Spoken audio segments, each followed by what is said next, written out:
fastest show in sports. Greetings, true believers. Welcome back into the fastest show in sports. I am your host and your ringmaster, Ed Berliner. Of course, you knew that already, the guy with the perfect TV hair.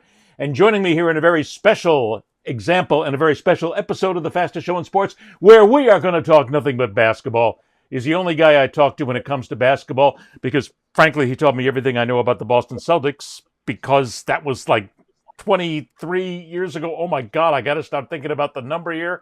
But that was in Boston years ago, where he covered the NBA. He still does to this day.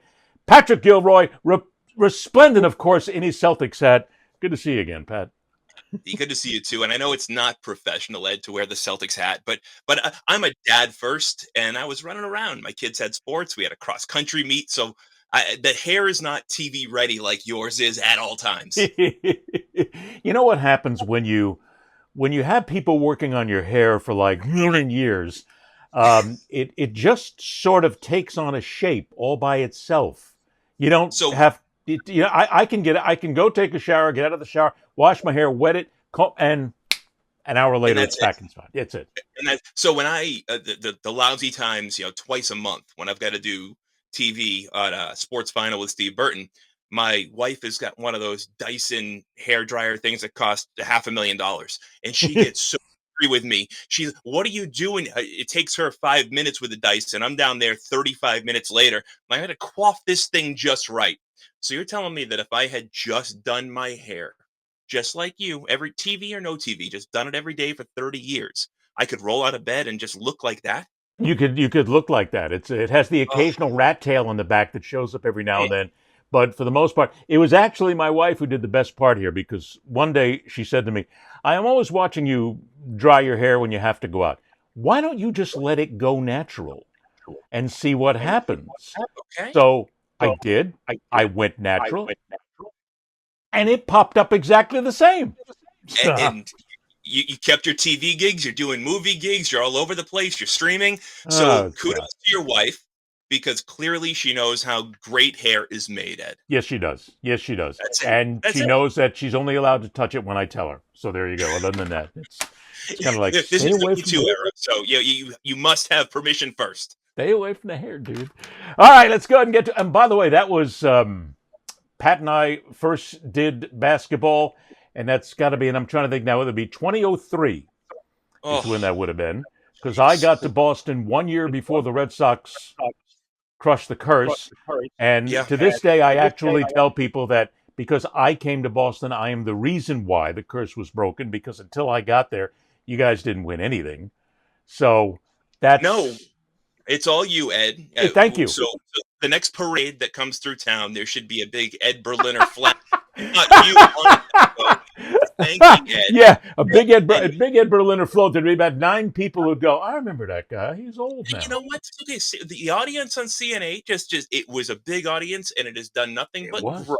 And if you trace it back to where it is now, with the NBA coming back to NBC, you can go back to the infancy, and I'm not sure NBC Sports nationally would be back covering the NBA, having the package, without Ed Berliner on CNN back in 2003 calling me in on a Sunday to talk about Ricky Davis and Andrew DeClercq, Vitaly Potapenko, and the mighty Boston Celtics of the 03 era.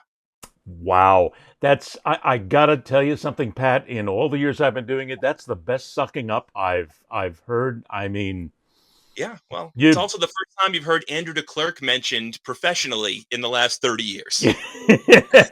And probably the last time, too. We'll never hear that again. All right, let's get some basketball rolling here, because we got a long way to go and a short time to get there, as I always like to say. I recently read an article which shows that I'm actually still reading newspapers or something like that, whatever you want to call it these days. I actually read an article that used the word dynasty with the Golden State Warriors. Okay. And I had to... wait a minute. I had to stop a minute. First of all, I find it hard to believe that in this day and age of the NBA, with the way things are going right now, that we will ever have a dynasty again, the way things are done. Yep. But then again, I thought about the Golden State Warriors, and I didn't think they could be one either. So let's take the Golden State Warriors first.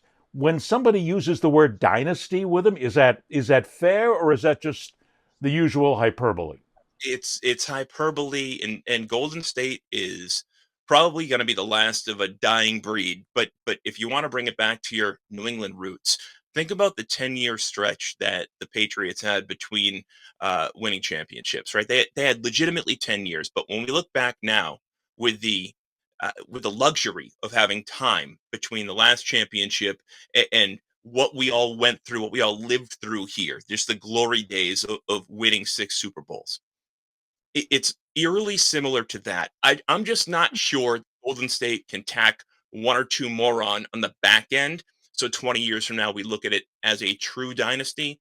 I think that they get extra points and applauded for maintaining that competitiveness. I give their ownership a ton of credit for continuing to spend money, and despite all the loopholes and the BS that the NBA has put in through the multiple thresholds of luxury taxes, and the basically the NBA is forcing these teams to try to be, it's a parity driven league, and Well, but yeah, but everybody. isn't that a good thing though? Because we keep talking about dynasties, but at Sure. the end of the day, is it not better to have a parity-driven league where at least everybody, even like in Oklahoma, defending champion, even they've got a chance to win it?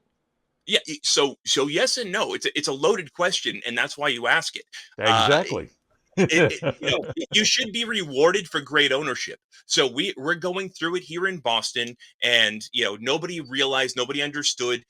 Even the Celtics media that have been there. I was there when Wick Grossbeck was crowned. I was there at the transfer of ownership press conference when he and Steve Pagliuca took it over from the Gastons. Yep. Nobody knew how good we had it, and nobody knows what it's going to look like now in Boston, despite the fact that new ownership is saying all the right things. But the Celtics are one of these teams now that are being penalized for being good spenders. The one thing that Wick always said, and whether it was early on in our CN8 days when they brought back Antoine Walker and they had a nice little run, or it was winning a championship in 2008, all the way through what they just went through now and the Isaiah Thomas years in between, Wick has been consistent. And he has said, when we have a chance to win a championship, to hell with the luxury tax, to hell with the penalties. I'm going to spend, spend, spend. And he has, and he did. And the Celtics just had to blow their team up because of it. So when you talk about a Well, team wait a minute. like, Hang on. Stop right there a second. That's a good point because you say you want to win at any cost. That's a good idea. You have the money to do it. You blow the luxury tax up, and then you come back, and then you got to pay for it. Isn't it better to have some level of consistency here, Pat, where you're trying to spend your money to where you can be contending, well, maybe second place down, contending, maybe third place, but you have at least you don't have that precipitous drop that's going to come in there where the fans are going to get pissed off and the players won't be happy either. well, again, this is the brilliance of the new NBA and the collective bargaining agreement, and why people should really pay more attention to these things. When you hear in the back of your head, no sports fan wants to hear about a lockout. No sports fan wants to hear about a strike. But these are the real life things that are happening that we need to pay attention to if we care about things like this. So, once upon a time in the NBA, it was easy for Wick to say, well, to hell with the financial implications. I'm a billionaire. I'm just going to overspend. He just sold the team for closer to 7 billion than $6 billion. Mm. There's plenty of money to be had here. But what the NBA did in their brilliance and in the latest iteration of their collective bargaining agreement was now there's other penalties like there's penalties when it comes to your draft picks. You can only trade so many. You're going to lose second round draft picks. You're going to forfeit first round draft picks if you're a repeater X many years in a row. And this is the oldest thing in all of sport. And I don't like crossing sport, but you hear it in the NFL, you hear it in the NBA, specifically those two leagues. If you're going to win a championship in the NFL, there's nothing better than having a loaded team with loaded veterans and a rookie quarterback that is outstanding on that rookie contract. It's the same thing in the NBA. And what they've essentially done was now you can have a rookie superstar in the NBA and pay your loaded veterans. But if you want to continue to pay guys like, I don't know, Al Horford, uh, you're going to lose multiple draft picks down the line. And without having those cost controlled assets that may someday turn out to be rotational players and or stars, then you lose the ability to maintain that longevity of success. So that's why when they talk about Golden State, I just don't want to dismiss it, because as an NBA fan and as an NBA junkie, um, I can appreciate the fact that they've built their team around a singular superstar, and all the other superstars that have come and gone throughout the last decade, decade and a half don't matter, because without the singular superstar in Steph Curry, nothing else matters. And I applaud their ownership and I applaud their leadership for bringing in other elite players to complement Steph as Steph's game has evolved and changed. And yes, been a product of aging. But now you look at Golden State and you look at the NBA over under win totals. And I believe that there's multiple books out there that have them at 56 wins. I think ESPN has them at 50 or 51 and a half. And I think it's wildly overshooting, because what happens now is people place far too much value on the significance of the regular season. And this is where it gets really fun. If you're a sports bettor or just an NBA fan, and you look at these numbers, it's okay, don't worry about it. I knew that betting would walk into this sooner or later. It's the way sports are in 2025. There's no way Golden State wins 56 games. There's no chance. And it's not because they're not talented enough to. It's because you're relying on Steph Curry and Jimmy Butler and Al Horford to play at least 60 games each to get you to that number, and it's physically and mathematically impossible. Wait a minute. What do you? Hang on. Physically impossible to play 60 games? Well, yeah, their bodies aren't conditioned to do it.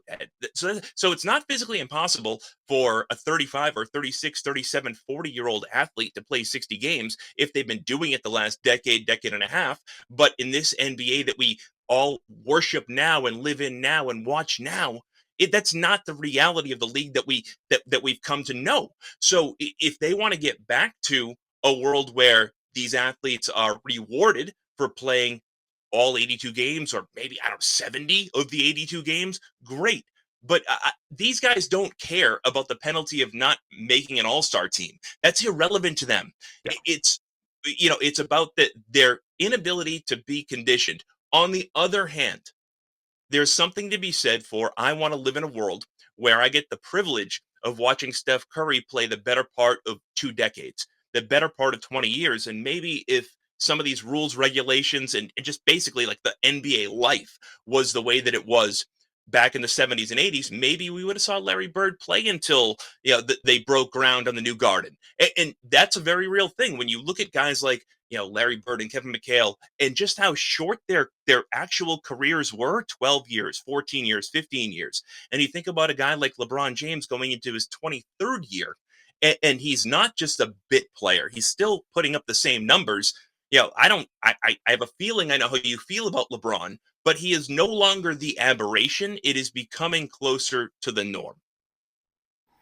Is it not fair to say, and we'll get to LeBron in a minute, but is it not fair to say that what the NBA is doing then with all these machinations when it comes down to building a team and all these various fines and all these various things you have to do to spend, that it is the right thing to do, because you're going to force a franchise to either spend the money, be smart and compete, or you're going to drive out the owners and the ownership groups that don't have the wherewithal or the intelligence or the basketball smarts just to compete. Get them out and bring in the people that know how to do it and make it a more competitive NBA. How am I doing so far?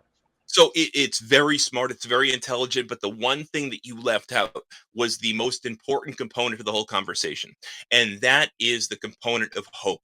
So if you've got 6, 7, 8 teams that have great ownership, have good players, and they're willing to spend, and you have the illusion of contending every single year, and then you alienate 22, 23 markets. I don't care how small those markets are. I don't care if it's Charlotte. I don't care if it's Orlando. It doesn't make a difference to me what the market is, because that market correction must come at some point. If you can't sell hope to the other 22, 23 markets, right, then what are you doing? And so that's what these penalties are made for. They're made to sell hope to the so in other words, if the Celtics, after winning the championship, are in the height of their dominance, and other teams, other markets, other fans are looking at them saying, oh my God, well, they're just going to re-sign Drew Holiday. They're going to re-sign Kristaps Porzingis, and they're going to keep this train rolling because they drafted Jaylen Brown. They drafted Jason Tatum, and they traded for, at the time, a young-ish, under 30 Derek White. Their foundation's in place, and they're going to be able to afford those overpriced, getting older stars that are required to win a championship, right? So now what the NBA has done by taking away draft picks, by ultra penalizing teams like the Celtics, and yes, teams like Golden State, which is why their bench has undergone just huge changes over the last 10 years. It's because the NBA and Adam Silver have taken away the luxury of team building, and you're almost penalized for drafting well and having a culture where those stars want to continue to play there and stay there. That sounds very smart, and that sounds like very smart business for the NBA, who obviously, I mean, come on, you can't take away their business acumen for what they have done around the world, but that sounds like brilliance by the NBA to basically drive it home. You're either going to compete or you're going to be out, and we know better than you. It's kind of like the NBA saying, we know better than you. Don't worry about it. You got the jillions of dollars, but we also know how this works. Of course, Ed. But I get a feeling that, and here's the thing that's sad for guys like you and I, right? I know roughly how old you are, so I feel like I'm going to have I swear to God, Gilroy, if you say it out loud, I am going to fly to Boston and you will regret it. Don't worry about it. When all the film that your agent's sending out for your next movie, the dude's 37 years old, not Thank a day God. old. Yep, exactly right. Yeah, we never age. That's it. We need a young stud, behind the camera. That's who Ed Berliner is. So regardless, when you look at these guys, right? You look at the NBA and you look at where this league is at now. Whatever happened to getting the lifelong fan that rooted for the team on the front of the jersey instead of the back? And I think that's what they're alienating. So what they're getting now, they're getting a short-term bump because young kids, 13, 15, 18, 22, 25, even 30 years old, are going to root for the player and not the team. I don't think that's sustainable. The NBA has got a sustainable go-to-market plan that has worked for them since their inception, and that is being a lifelong fan of whatever team you root for. So even in the down years, you can count on ticket sales, count on jersey sales, count on beer sales, and count on having a fan base that tunes in. And but I'm going to play devil's advocate on that, though. Let me play devil's advocate on that, because if you do have somebody who's in there, young kid, teens, 20s, 30s, whatever it is, and they get a jersey from the Celtics because of the name on the back, is the idea and the concept of marketing not to, okay, we got them in the building, they're here for the player, so if they're here for the player's career will go on, they will learn to love where they are at this point, and they will stay with the franchise. They're not just going to go ahead and all of a sudden decide they're a Knicks fan. They've been around the Celtics for 10 years and a great player. Yeah, I think that the way that the NBA has done it, the mistake they've made, and they have not made a lot of mistakes. The NBA has been brilliant in their global marketing. But I think one of the mistakes they have made is counting on what you just said. I think that as a parent to a 22-year-old, an 18-year-old, and a 15-year-old, as somebody who has spoken on the radio here in a top 10 market for the last 30 years, I think that they're missing one significant point, Ed, and that's these people that fall in love with a player. The NBA counts on them to follow that player around the league and almost change their allegiance to wherever that player goes. That was one thing if a player happened to switch. Right. But if a player switched teams once or twice, if a superstar, if you're Clyde Drexler and you're a Blazer, but you spend the end of your career with the Rockets, who cares? If you're Charles Barkley doing the same thing, who cares? Hakeem Olajuwon ended his career in freaking Orlando. He came after Patrick Ewing as a member of the Orlando Magic, who came after Dominique Wilkins, ending his career in Boston. This is what the NBA is counting on now. It sounds crazy talking about those situations and those dynamics and those players in those jerseys then, but the NBA now, because the fan, the fan that they're begging to get, the fan that they count on to pay their bills, no longer has the ability to sit in front of a TV and listen and watch for 3 hours. They've got the attention span of a monkey and or a Pretty squirrel. cool. Squirrel trying to get a nut. You got them for 12 seconds on TikTok, and you best make sure on that TikTok, you've got the name on the jersey, the front, the back, whatever sponsors on the court, whatever sponsoring the jersey, and whoever that player is hoping to pay as a sponsor. In LeBron's sake, was it Hennessy last week? I mean, whatever it is, you got 12 seconds to get their attention. And as an NBA fan, as somebody who loves this league and just wants to see the league succeed, at least until the end of my days here, and I'd like to think I've got 40 or 50 more years here, and I need the league to be successful for the remainder of my time here. I think the league is going down a dangerous road. What you're talking about, though, would seem that the NBA is banking on having a lot of superstars. Because if you're going to keep following them from place to place to place, get their jerseys, and you're going to keep there, you have to have the stars. Now, okay, you've got the B-level stars maybe, but you're talking about having A-plus level stars. There's not that many of those to go around, Pat. No, there's maybe 5 or 6. And maybe. I hate to bring it back to Boston. So in Boston, you've got a guy in Jason Tatum that here we think he's a top 5 player. If you're in the Boston market and you love the Celtics and you're a fan of the team, you're a season ticket holder, you're on the radio, you are told to promote him as a top 5 player. I happen to think he's an elite talent and he's a top 5 player. But then you can't make the rest of the team feel bad, right? So look no further than what's happening in Boston right now, what's happening in Indiana right now. Look no further than what just happened in New York right now. You've got these teams that have got secondary players that feel less than. And the examples are different and similar all the way through. So in New York today, Malcolm Brogdon announced his retirement from the NBA. Malcolm Brogdon is in his early 30s. He's a former Rookie of the Year. He was a huge contributor here in Boston on a team that went to the finals a few years ago and lost under Ime Udoka. He has been a good player, like a solid player his entire career. He doesn't want to play backup and be a has-been type of player, a Johnny-come-lately, playing on a minimum contract and playing in a city like New York behind an ultra superstar. So he's made enough money. He's willing to walk away. Look at a team like the Celtics, where the Celtics go from championship contender to you got NBA people that I respect thinking that they're going to be a play-in team, maybe potentially miss the playoffs. But on the same hand, a huge drop. Jaylen Brown, isn't Jaylen Brown supposed to be a top 20 player, a top 25 player when you look at all the last few years? So here's the question, Ed, is people want to understand the difference, because if you're a casual fan and you look at the numbers and you look at the hardware, you look at Jaylen Brown, I'm sorry, his numbers are eerily similar to Jason Tatum. They got drafted 1 year apart. Their ages are almost identical, and their averages in every major statistical category are almost identical for the entirety of their careers. And you could make the argument that Jaylen Brown has more hardware than Jason Tatum does.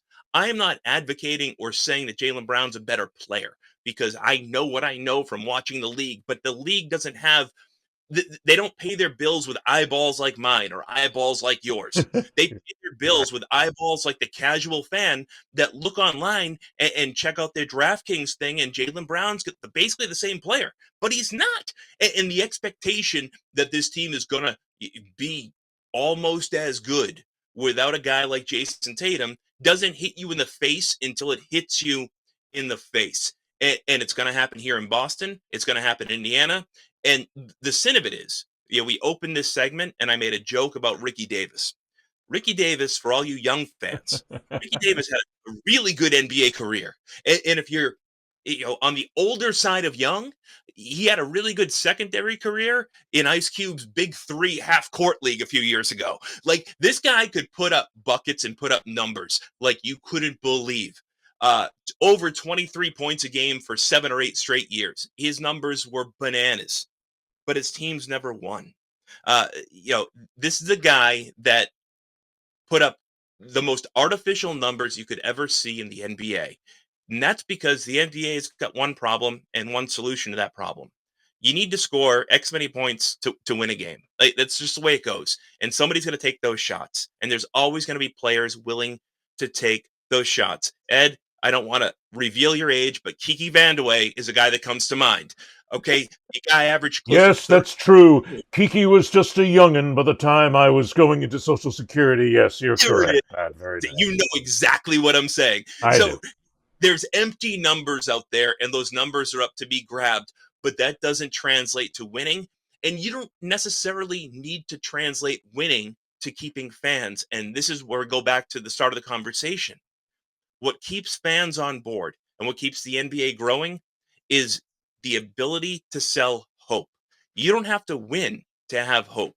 So when you and I were doing TV in Boston, the Celtics were not very good, but they seemed to have a plan, and they seemed to be willing to execute that plan. So they drafted a really overweight, really young center in Kendrick Perkins. And they said to us, when you and I talked about it the night he was drafted, Yep. we talked about he's 350 pounds, he's 17 years old, nobody's ever heard of him.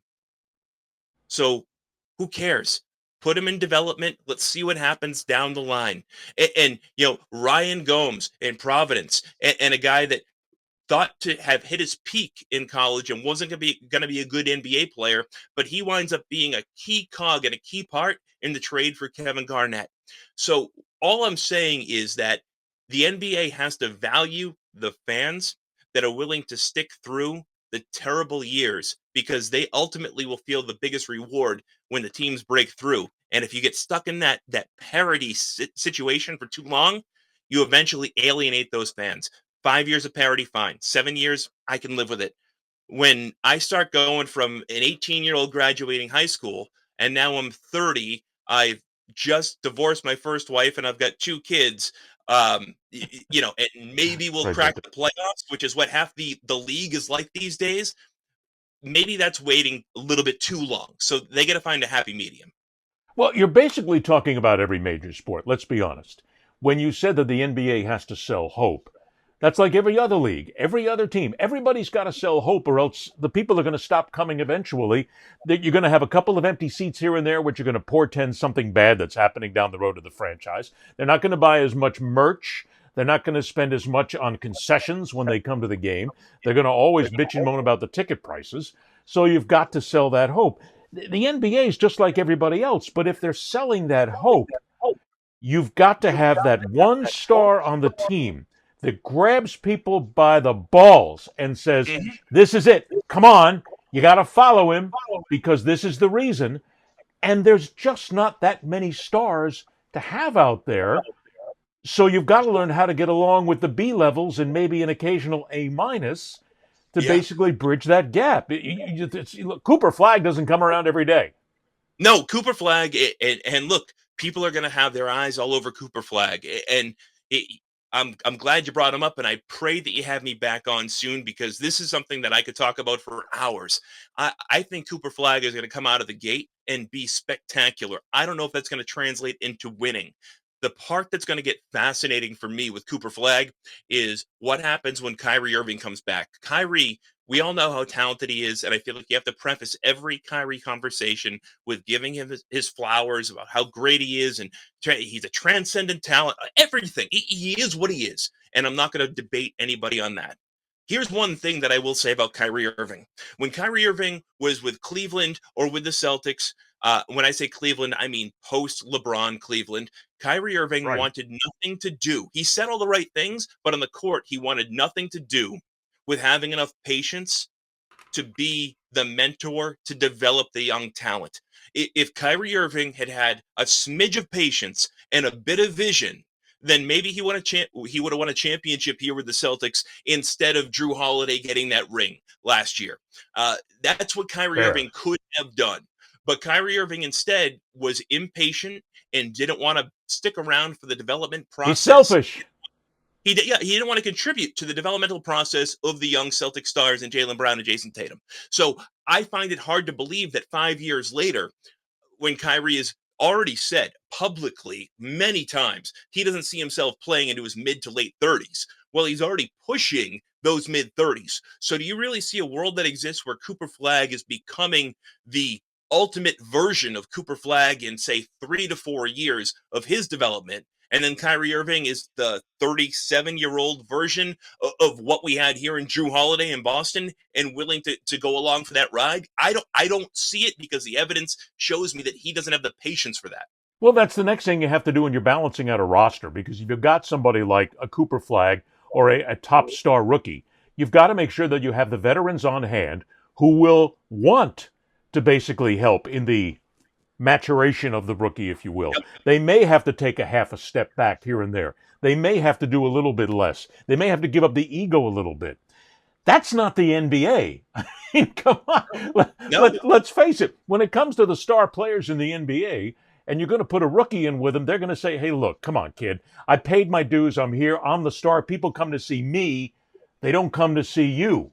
So it seems as if you've got a very few amount of franchises with very special coaches. You need to do that. Or with this great young talent, you lose. Yeah, so it's such a good point. And I'm going to point out 2 specific stars in 2 markets that really come to attention when you talk about things like this. So a couple of years ago, the year the Celtics were winning the championship, the other big story throughout the playoffs that year was how Anthony Edwards in Minnesota, Anthony Edwards was a killer. And there were, when I say killer, quotation marks, but that was the Stephen A. Smith and the Kendrick Perkins and everybody on ESPN, because at the time they were drawing a line in the sand, a direct parallel between somebody like Jason Tatum, who was sort of quiet and unassuming, just going about his job, and Anthony Edwards, who was incredible, and he is incredible. He's such an elite talent, but they said he had that killer mentality. He was a lot more Jordan to, maybe a guy like Jason Tatum was more your Clyde Drexler. All that being said, look at the NBA expectations this year and the power rankings going into this season, because now we're going on your 3rd year post the killer narrative. And I believe Minnesota's over-under is 45. So, yes, you can have your moments, you can have your flowers, you can have your shine, all of that. It's all very important. But ultimately, the amount of players in this league, the number of players that you can truly build a franchise around for 8 to 12 years are few and far between. I think you have one here in Boston with Jason Tatum. We talked about opening the segment. We talked about what they were doing, and is it a dynasty or not in Golden State? Of course it is, only because you can build your team, and now you can point historically back to the drafting of Steph Curry and the development of that team. But you look at the iterations of that team, and you bring it all the way back to what Michael Jordan did with the Bulls. And it's my favorite thing to talk to my 15-year-old son about when it comes to sports. When you look at that iteration of the Bulls, the first team that broke through, and you look at the center, you got Bill Cartwright, and of course you got Michael and Scotty, and the surrounding cast, whether it's Steve Kerr or John Paxson. Surrounding cast was brilliant. That's one thing people always forget. They always throw to Michael Jordan, but they forget the supporting cast, where everybody on the floor at any given time was the perfect mix. Well, that's it, and that was the brilliance of the Bulls. And you can say what you want about the ownership of the Bulls, and they got dragged through the mud through MJ's documentary, whatever. You look at that team, you look at MJ, you look at Scottie Pippen, and you look at their coaching staff and Phil Jackson and his assistants, and then you look at the second iteration. So when MJ came back from his retirement, suspension, whatever it was, it's irrelevant. When he came back and they won their back 3. What they did was not all that brilliant. It was all that simple. And sometimes simple is all you need in sports. And they replace Horace Grant with Dennis Rodman. 1-to-1. Sure, Dennis comes with a little bit extra. So what?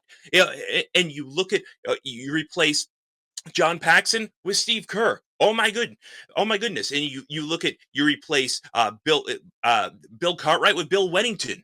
Like, you took guys in good roles, surrounding casts, and all you did was you found like players that had similar skill sets. Well, it's role players. I mean, everybody needs to have the right role players.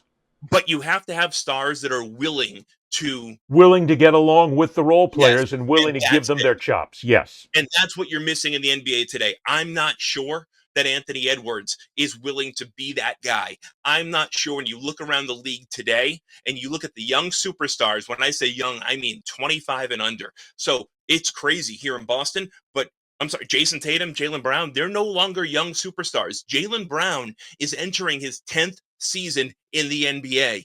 Think about where Larry Bird was when he retired. So if we put him on the same trajectory as Larry Bird, he should be lying on the parquet this year on his belly with his back in a wrap.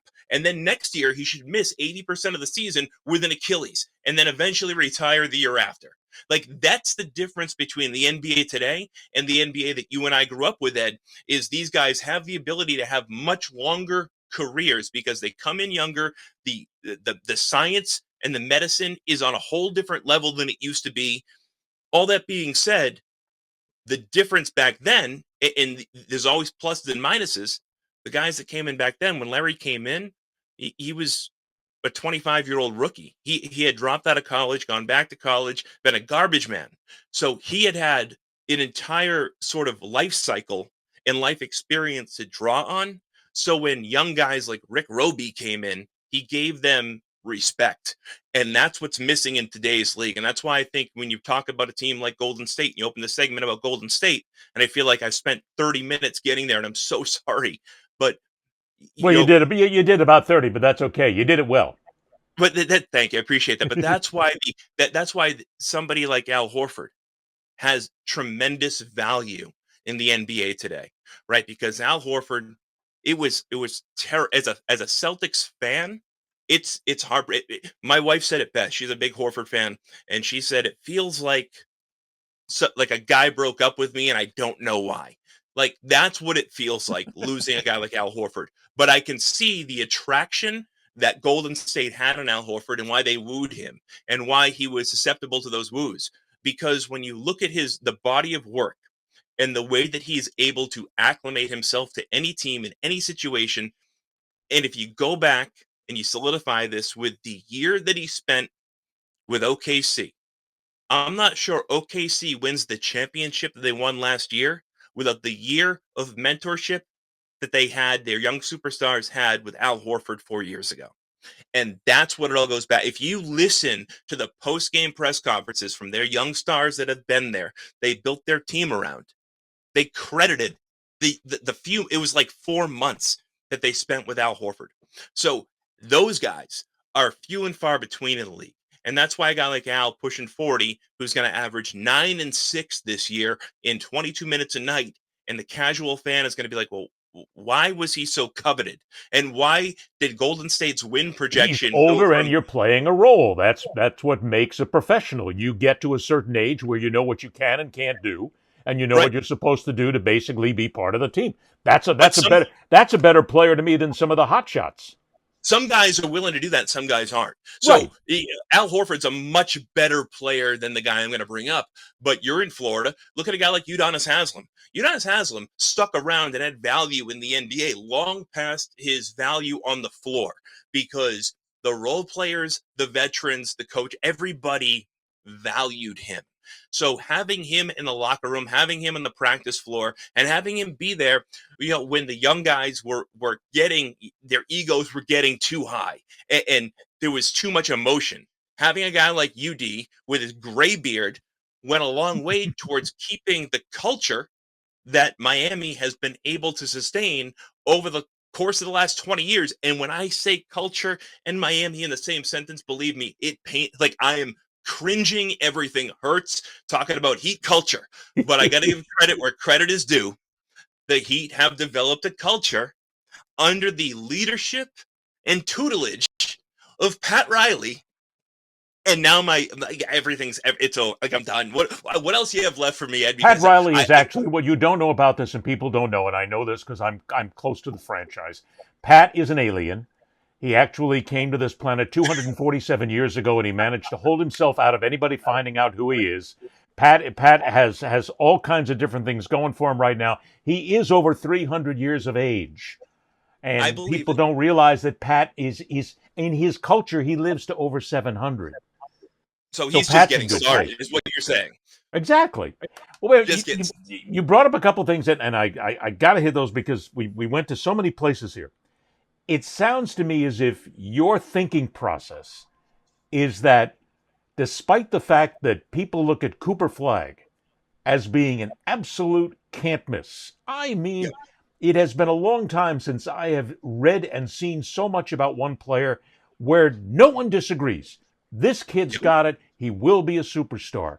But what I'm hearing from you is that there might not be the right mix in Dallas right now in order for him to succeed in his first couple of seasons, maybe longer. Am I hearing this? Dallas is in a tough spot. So everything they went through with their ownership change, it's a very rare spot that they're in. So it's almost there's nothing to draw upon when you look at Dallas and you look at what they're going through. Sure. So never in the league have you had such a high profile owner as Mark Cuban sort of dissipate, disappear, go away when the team is sold. And that wasn't the original plan in Dallas, but it's what wound up happening. And then you have the trade last year where you essentially trade away the franchise and the owner backs everything and he's coming out and nobody knows who this guy is and he's coming out and backing everything and he's got this long-term plan and then, you hold on to an injured Kyrie Irving, which seems to go south. It goes against everything that the owner is preaching. But now the owner's preaching, well, Kyrie's going to come back healthy, and we're going to hold on to our aging veteran center who's riddled with injuries, and we're going to bring in Cooper Flagg. Cooper Flagg is in a no-win situation Right. because you don't have consistent messaging from the ownership. So I think Cooper Flagg as a player, Cooper Flagg as a NBA talent, I think he's as close to a can't miss talent as we have seen in the league in the last 20 years. Is And, he and I'm really a can't miss talent, though, if he gets on a team that doesn't have the right group around him that he's got to put up with for 2 or 3 years? Is it possible now, that with what the Mavericks are doing, they could ruin this kid? so yeah, look at Baker Mayfield. Baker Mayfield. Baker Mayfield right now, I think, is the favorite to win to win the MVP in the NFL. He is the favorite to win the MVP. And Baker Mayfield is a guy that was essentially out of a job, and then he had to come in. He was so far down from the heights of his success, where he came in a no lose. Think about this sentence. He was in a no lose situation to take over for Tom Brady, who had just won a Super Bowl. That's how low he was. Yep. And now he's sustained the success for multiple years. He's gotten better over time, and he's living up to the promise that his youth said that we're going to see from him.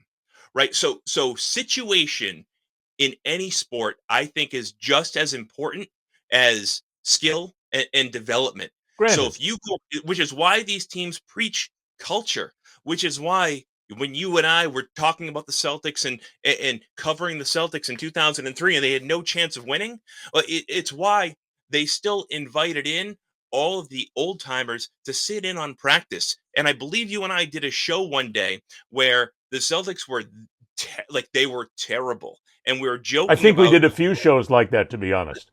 why why was JoJo White there? Why was Kevin McHale there? Why was John Cowens there? Why was Bill Russell there?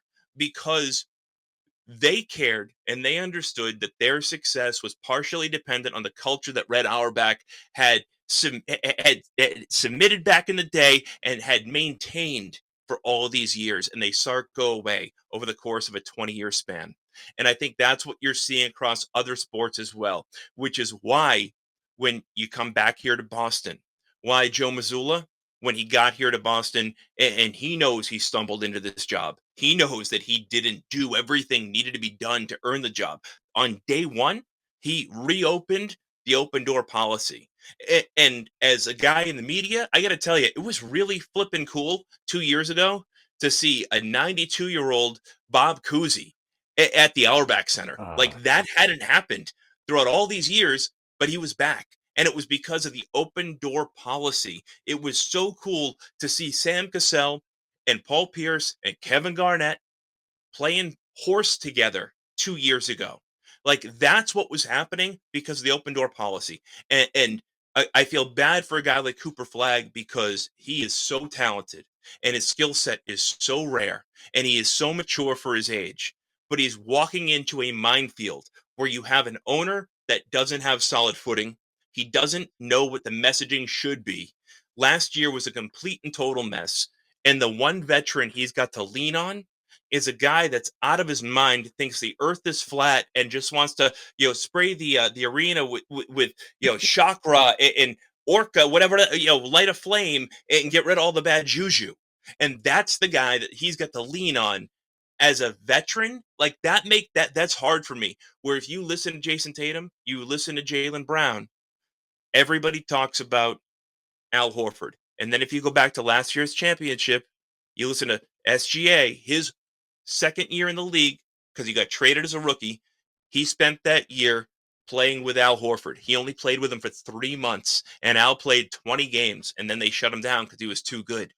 But what you're talking about, though, here is Al Horford. You've said the word culture several times in all this. Culture is the most important thing in sports. I'm in total agreement with you there, because the culture on a franchise is what basically sets the tone. I get that. But if we're looking at the Dallas Mavericks and Cooper Flagg, it sounds as if there is no culture in Dallas right now. With the new ownership sitting there, they haven't had a chance to actually set one. That sounds like one of the worst chaotic situations possible for a guy as talented as Cooper Flagg to walk into. Yeah, so I don't know what Dallas does at this point, because they don't have a culture, they don't have a history to draw upon, and they don't have a model of success. Is that because Cuban left? Yes, it's because Cuban didn't leave; he got pushed out. So, right. So to be clear here, and again, it's eerily similar to what we're going through here in Boston. So far, the differences have been. I think that Boston gets the luxury of watching what happened with Mark Cuban. So Boston's new owners are making sure they don't repeat those mistakes. So when Mark Cuban and the rest of the Mavericks ownership sold, Mark Cuban was supposed to stay on board as their president, their governor for 3 years, and even beyond that, maintain being the face of the franchise. And eventually what happens is ego takes over, and the guy that spent the $5 billion or whatever was spent in Dallas says, no, this is the road I want to go down. This is my team. It's my money. It's my penalties. It's my tax. I'm paying the bill. I'm front and center.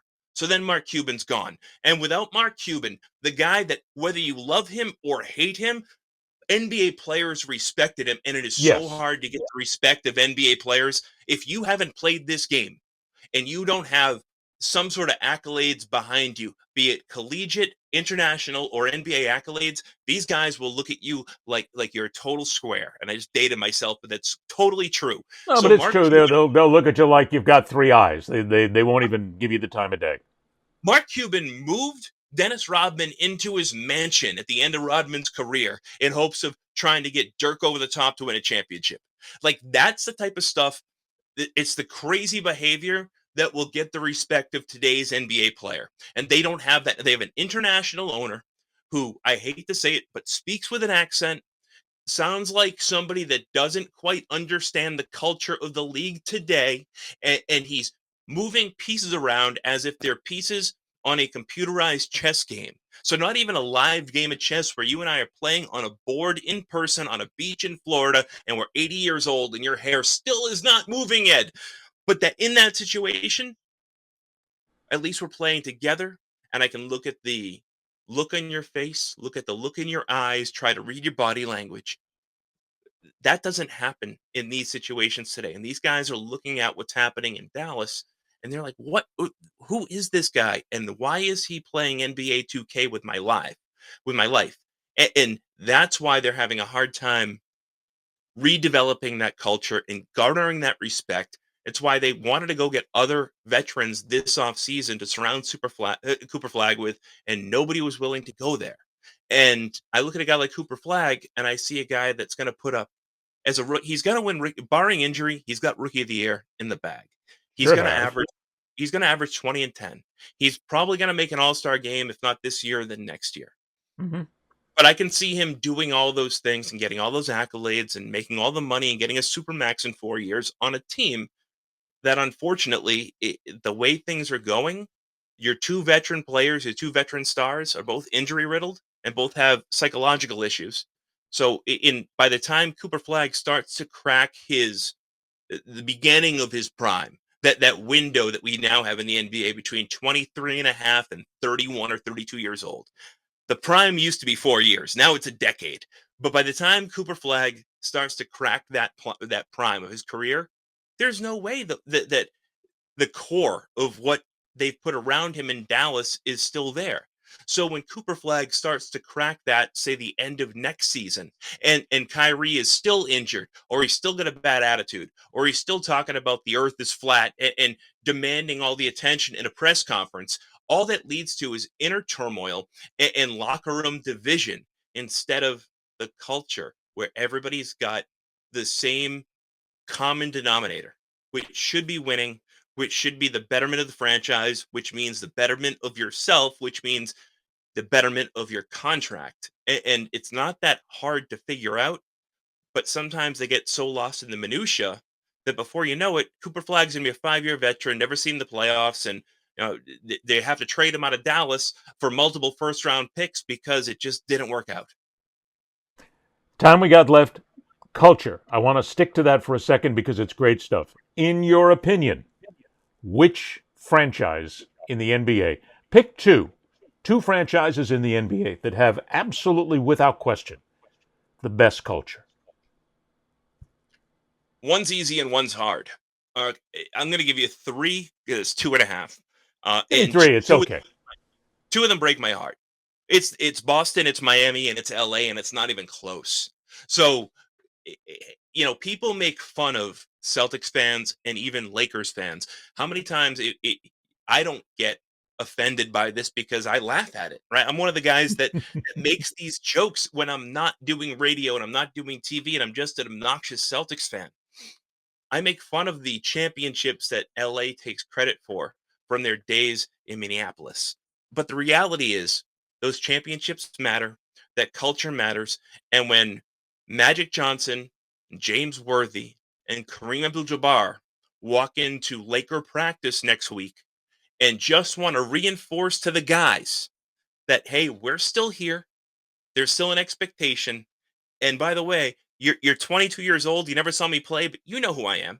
I'm one of the few guys that when your grandfather talked, I'm one of the few guys that you listened about. Those guys barely exist in the NBA. So if you ask me this question in 25 years, I'm not sure what the answers are going to be. Well, I won't be here in 25 years, so it's okay. So I have to ask it now. Which is the three that you've got? You've got the Lakers. Then I'm Yep. guessing you're putting them as number one. Who then comes in at 2 and 3? It's the Lakers, it's the Celtics, and it's the Heat. Again, we'll go to Miami because the Celtics are easy answers for me. Go to Miami. It pains me to give Pat Riley credit, but I give him credit. But it goes beyond it goes beyond Pat Riley. I'm sorry. To today's NBA, I'm trying to think of it as I'm a star player. I'm under 25, and I'm in the league today. Right. Well, when Alonzo Mourning at 52 years old, whatever he is, comes rolling into Heat practice and he's all jacked up and he's angry and he's spitting and he can dominate a half court game to 11 for 12 minutes. Yeah, that matters in today's NBA because to a young player that grew up either watching him or hearing about him because his father watched him, to see that impact, to see him come down and to see him do his thing still matters. And I bring that up because I think back and some of my favorite YouTube videos are of watching the Indiana Pacers and the success that they have had in the last 15, 20 years. So going back to not just this iteration of the Pacers, but there's great videos of the Pacers from the post Larry Bird coaching. So now Larry Bird is he's in the front office, but he's no longer coaching. So I'm going back to Steven Jackson type date. But they talk about Larry coming down during preseason in a suit and tie and these guys have barely know who he is. They've heard the legend of Larry Bird, never seen him. And in a suit and tie, goes out, cans 25 out of 26 threes and takes some guy off the dribble, says, I'm going to hit it off the glass, and it's up and good. And Danny Granger talks about it, who had a great NBA career. Danny Granger got schooled at 23 years old. Larry Bird at 70 in a suit and tie came down, up faked him, took him to the left, hit it off the glass, and Danny Granger never lived it down. That connection is what I'm talking about when it comes to culture. So Larry Bird is partially responsible for the culture that they still get the benefit of today with the Pacers. And that's what you have because the Heat have had a lineage of success. And whether you like it or not, whether I like it or not, Eric Spoelstra could be Pat Riley's son. They could share DNA. He They might have the be. same personality, the same hair, the same. At least they've got at least the same hair transplant doctor and the same salon artist. So whatever it is in Florida, it's working for them. But that's what I'm talking about, Ed. It's that culture that I think is the most important piece as the NBA continues to put these rules and makes things more difficult for franchises to maintain and sustain winning. The thing that I think is the most important and the one common denominator doesn't cost a penny, and it's culture, and it's the culture of that franchise. So maybe these other teams, the other 25, 26 teams we're not talking about, can take a page out of the 3 or 4 teams that we are talking about, because ultimately the difference is going to be finite, and it's going to be tiny, and everybody's going to have the same amount of money to spend, the same development process, the same amount of draft picks, but culture is going to be that big dividing line between teams that can win consistently and teams that unfortunately just consistently lose. Last shot, couple of minutes we got left then on the other side of that. And I'm not going to ask you for 3. If you want to give me 3, that's fine. But tell me the one franchise in the NBA where the culture just sucks. And if you say the Knicks, I'm going to be happy, but I have a feeling it's somebody else. I would say 2, but my wife is at dinner ready for 10 minutes. So it's the Knicks and the Clippers. Those 2 teams, the Knicks are gonna nick, and the Clippers are gonna clipper. And when the Knicks nick, the Nets are still calling. They're like the insecure baby brother that's still not gonna say, "What about me, Patrick? Let's talk about us." There are certain teams in the league that just can't get out of their own way. So when you look at the Clippers have all the benefit. They've got all the advantages of the modern day NBA. They've got the multi-billion-dollar owner who has FU money. He doesn't care. Doesn't matter. They got themselves the brand new, probably the most state-of-the-art arena I've ever seen, and I've been in most of them throughout the 4 major sports. I've been in all the new arenas. Oh my goodness, what they have built for the Clippers in LA is unbelievable. It is as close to the Sphere in Vegas as you will get for a NBA type arena. It is that interactive, immersive, and beautiful. It doesn't matter. They can't get out of their own way because culture matters. And at the end of the day, when you think of the Clippers, you're still going to think of Danny Manning and Pooh Richardson. And like that's just still going to happen because they can't get out of their own way. Wow. You just went real deep into the Danny Manning sweepstakes, man. And right now there's people going, "Who the hell is he talking about? Who's this guy?" I know. I'm dating myself. That's why that's fine. The gray hair wants to come out and play. What can I say? There you go. Well, tell your wife thank you very much for holding dinner. I greatly appreciate it. And next time we'll try to do this a little bit. By the way, what's for dinner? It's meatloaf and mashed potatoes. It's a cold New England night. What are we doing here? That's what it is. I will have you know that just last week I cooked killer steak tips.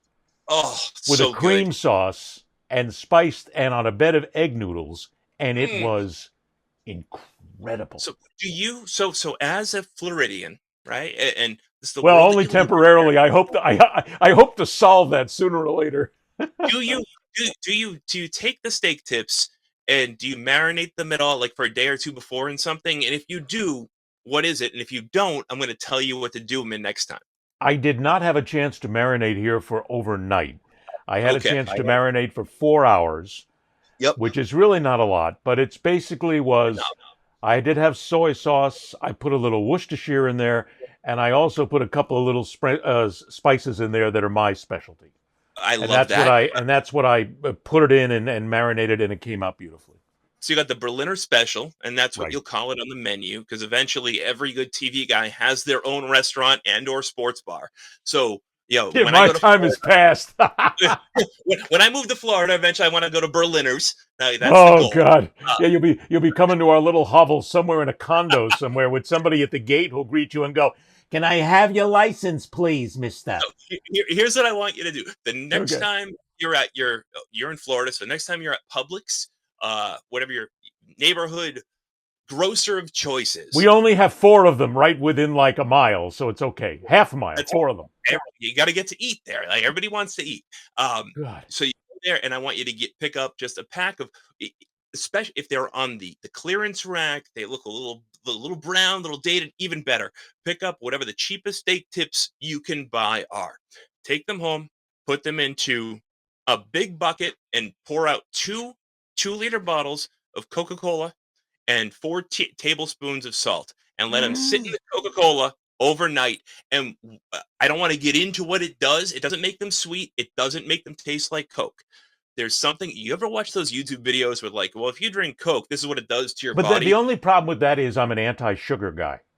Well, I try to keep as much sugar out of my diet as possible, and putting Coke in there. You don't taste the sugar, though. The only thing is I'd have to check with Shannon to see if the sugar gets burned off, because she's the cook and she would know.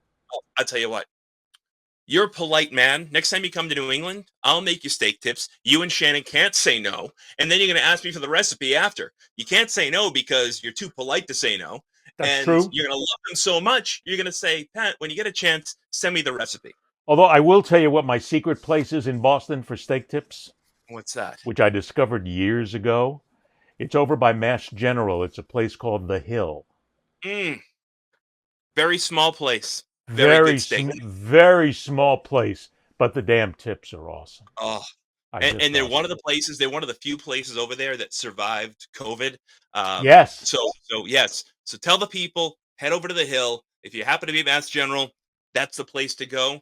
They have a lunch special, and they have a much larger dinner plate, so you can't go wrong there. See, he knows. There you go. It wasn't all that bad. That's why I'm here. You can get a hold of Pat. Go to Gilroy on Hoops on X.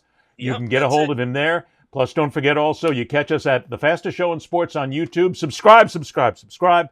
And as far as podcasts are concerned, wherever you get your podcasts on all the major platforms. We'll do this again. It has been my great pleasure, my friend, to see you. I'm glad everything is good.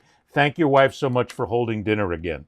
Really. I appreciate it, man. Anything for you. That's what she said. She said, if Ed Berliner needs you, that's what we're going to do. Just go ahead and watch the game plan one more time and get me another $1.95 in residuals. That'll be fine.